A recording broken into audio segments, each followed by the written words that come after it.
Assalamualaikum warahmatullahi wabarakatuh. Alhamdulillahilladzi faddalana ala katsirin minal khalaiqi wal bashar. Salawatullahi wa salamuhu ala sayyidina Muhammadin al-Mustafa al-Mukhtar wa ala alihi wa sahbihi wa man salaka ala nahjihi ila yaumiddin. Saudaraku yang dimuliakan Allah, Ramadan adalah momentum panen raya bagi orang-orang mukmin. Ramadan adalah momentum bonus yang besar yang Allah berikan kepada orang-orang mukmin. Sebaliknya Ramadan adalah musuh bagi orang-orang munafik. Rasulullah mengatakan, man adraka Ramadan falam yughfar lahu famata fadakhala an-nar fa'ab'adahu Allah. Keterkaitan antara Ramadan dengan doa malaikat dan doa Rasulullah. Pasti kita ingin agar malaikat mendoakan kita. Pasti kita juga ingin agar Nabi mendoakan kita. Bagaimana cara kita memperoleh doa malaikat dan bagaimana cara kita mendapatkan doa Nabi di bulan Ramadan ini? Syaratnya adalah bagaimana Ramadan itu menjadi milik kita. Bagaimana kita bisa mendapatkan ampunan di dalam bulan Ramadan itu dengan cara melaksanakan semua agenda-agenda Ramadan siang dan malam dengan sepenuh hati. Dan kita berharap rahmat dan ampunan kepada Allah Ta'ala siang dan malam. Yakin Allah akan mengampuni. Karena siapa yang tidak mendapatkan ampunan dari Allah ketika bulan Ramadan dia lalui, dan dia akan masuk neraka. Malaikat doakan mudah-mudahan dia masuk neraka. Rasulullah pun mendoakan amin. Hati-hati dengan doa malaikat. Hati-hati dengan doa Nabi. Ampunan Allah yang kita harapkan agar doa malaikat dan doa Nabi selalu membersamai kita. Assalamualaikum warahmatullahi wabarakatuh.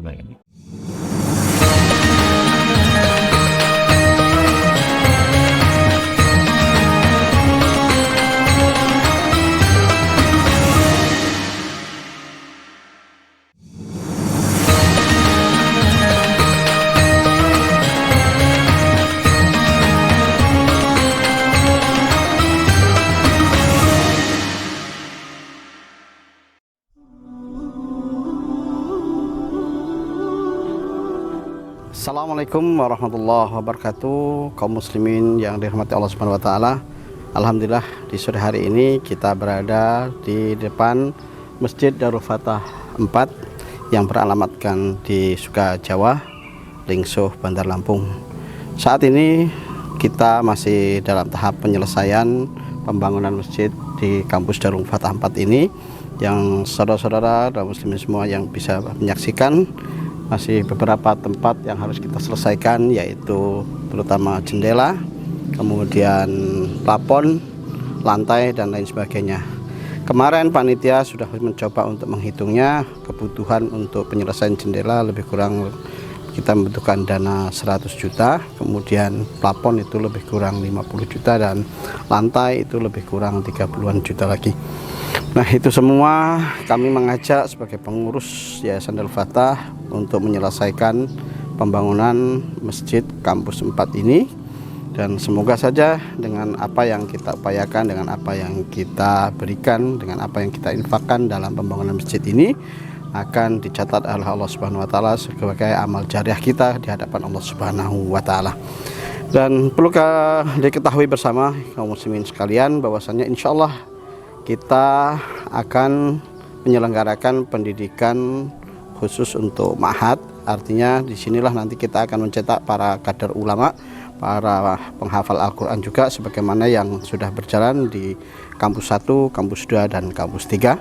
Dan insya Allah kita targetkan di bulan Juni, anak-anak yang selama ini menghafal di Jalan Kopi itu akan kita pindahkan di sini, lebih fokus lagi untuk lebih mempelajari Al-Quran, mempelajari bahasa Arab, dan mempelajari ulum syariah. Dan kepada saudara sekalian, Bapak Ibu dan kaum muslimin sekalian yang ingin menyalurkan infak sedekahnya ke pembangunan Masjid Darul Fatah ini, bisa melalui nomor rekening yang sudah kita cantumkan di bawah. Dan bagi Bapak Ibu yang membutuhkan kami harus menjemput ke rumah, insya Allah panitia pun sudah siap untuk menjemput hal tersebut ke rumah Bapak Ibu sekalian. Demikian saja yang bisa kami sampaikan.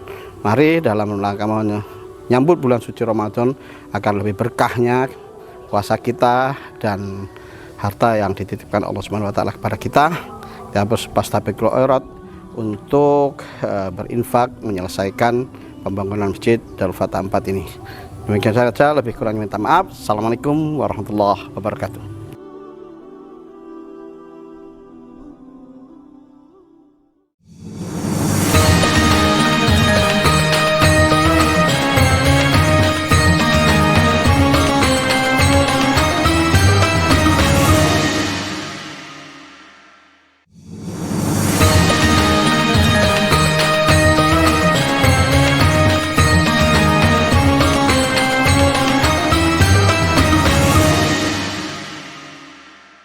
Bismillahirrahmanirrahim. Assalamualaikum warahmatullahi wabarakatuh. Alhamdulillahirabbil alamin. Nahmaduhu wa nasta'inuhu wa astaghfiruh wa na'udzu billahi min syururi anfusina wa min sayyiati a'malina. May yahdihillahu fala mudhillalah wa may yudhlil fala hadiyalah. Asyhadu an la ilaha illallah wa asyhadu anna Muhammadar Rasulullah. Allahumma shalli ala Muhammad wa ala ali Muhammad. Amma ba'du. Alhamdulillahirrabbilalamin. Marilah kita untuk tak henti-hentinya mengucap rasa syukur kepada Allah Subhanahu wa taala atas berkat rahmat dan juga nikmat, terutama nikmat iman, Islam dan juga sehat, sehingga kita semua masih diberi kesempatan kembali oleh Allah Subhanahu wa taala untuk kembali bertemu pada bulan Ramadan di tahun 1445 Hijriah ini dalam keadaan sehat walafiat. Salawat serta salam tak lupa juga kita sanjung agungkan kepada Nabi kita, Nabi akhirul zaman, Nabi Muhammad sallallahu alaihi wasallam, yang mana kita semua sama-sama mengharapkan semoga nantinya mendapatkan syafaat di hari akhir. Amin ya rabbal alamin. Pemirsa yang dirahmati oleh Allah Subhanahu wa taala, Allah Subhanahu wa taala mempunyai beberapa keutamaan dan beberapa spesial di bulan Ramadan ini. Salah satu ibadah siam yang menjadi keistimewaan pada bulan Ramadan ini adalah yaitu di waktu sahur. Waktu sahur ini banyak sekali keutamaan-keutamaan dan rahasia-rahasia yang disimpan oleh Allah Subhanahu wa taala. Sebagaimana Allah telah menyampaikan dalam Quran surat Az-Zariyat ayat 18 yang berbunyi wabil asharihum yastaghfirun. Di ayat ini Allah akan menjelaskan, Allah memuliakan seorang hamba yang ketika ia bangun tahajud dan ketika memasuki waktu sahur, seorang hamba itu banyak melakukan aktivitas beristighfar di waktu sahur. Allah Subhanahu wa taala memuliakan seorang hamba yang banyak mengucapkan istighfar di waktu sahur. Kemudian di dalam Al-Quran disebutkan bahwa orang-orang yang banyak mengucap istighfar di waktu sahur akan mendapat banyak cinta dari Allah Subhanahu wa taala. Sebagaimana di dalam Quran surat Al-Imran ayat 17 yang berbunyi yuhibbukumullahu wa yaghfir lakum. Artinya yuhibbukumullah, ketika Allah sudah mencintai seorang hambanya, wa yaghfir lakum, pasti Allah akan mengampuni. Setelah itu, setelah Allah mengampuni seorang hamba, pasti Allah akan mencukupi segala kebutuhannya. Itu adalah salah satu rahasia istighfar di waktu sahur. Kemudian kebalikan dari itu, ketika kita rajin beristighfar di waktu sahur atau di waktu kegiatan-kegiatan lainnya, Allah akan mudah untuk mencintai kita.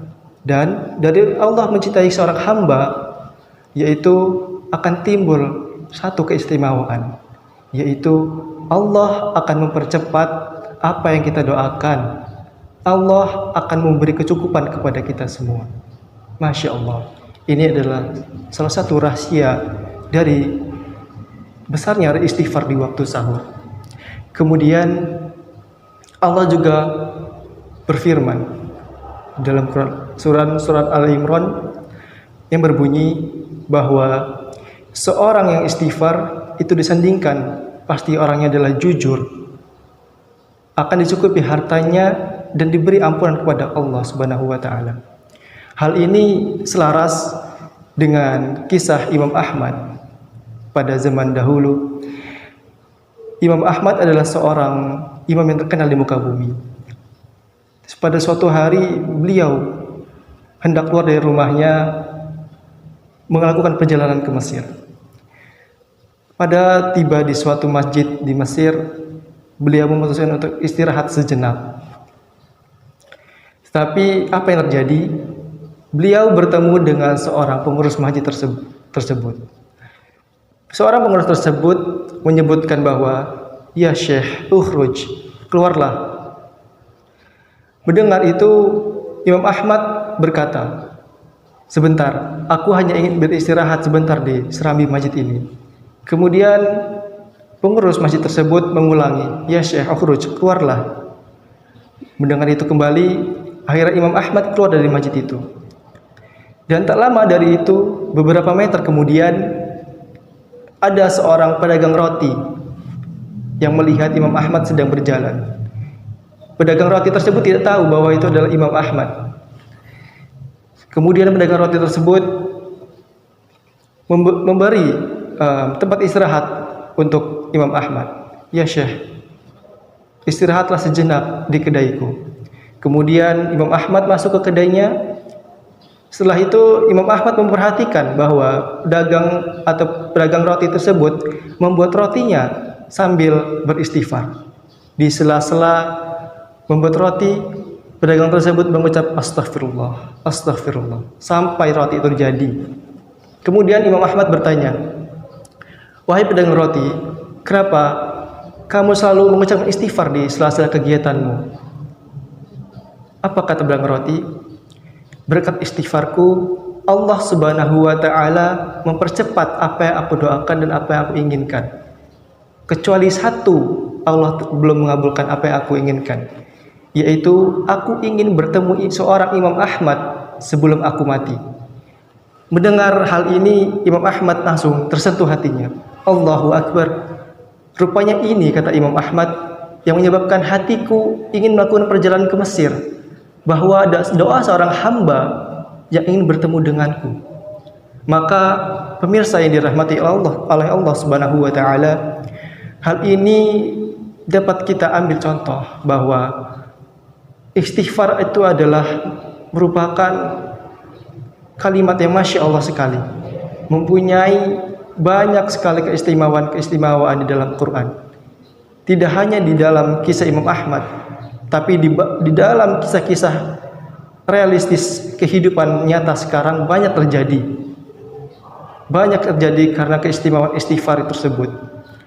Banyak Allah yang memberi kecukupan kepada seorang hamba yang tidak terduga, kepada seseorang hamba yang rajin mengucapkan istighfar di sela-sela kegiatan, apalagi di waktu sahur. Maka dari itu, pemirsa yang dirahmati Allah Subhanahu wa taala, marilah kita tak henti-hentinya untuk mengucapkan istighfar di ibadah siam kita maupun ibadah qiyam kita di bulan Ramadan ini. Karena keistimewaan istighfar ini sangat Masya Allah sekali. Mungkin itu saja yang dapat saya sampaikan. Kurang atau lebihnya saya mohon maaf. Kepada Allah saya mohon ampun. Wabillahi taufiq wal hidayah. Wassalamualaikum warahmatullahi wabarakatuh.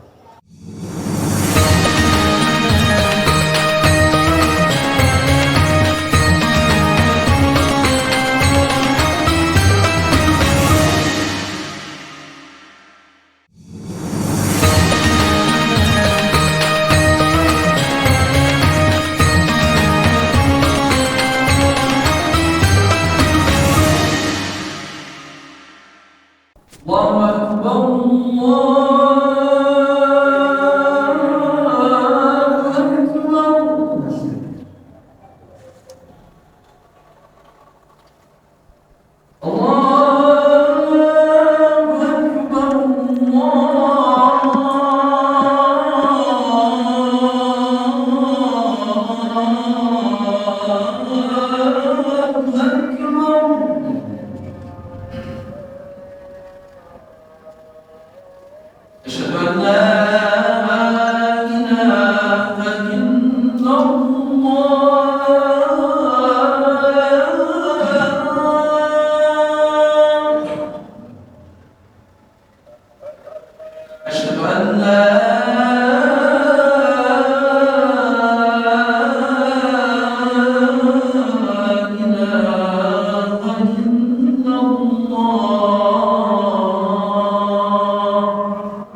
حي على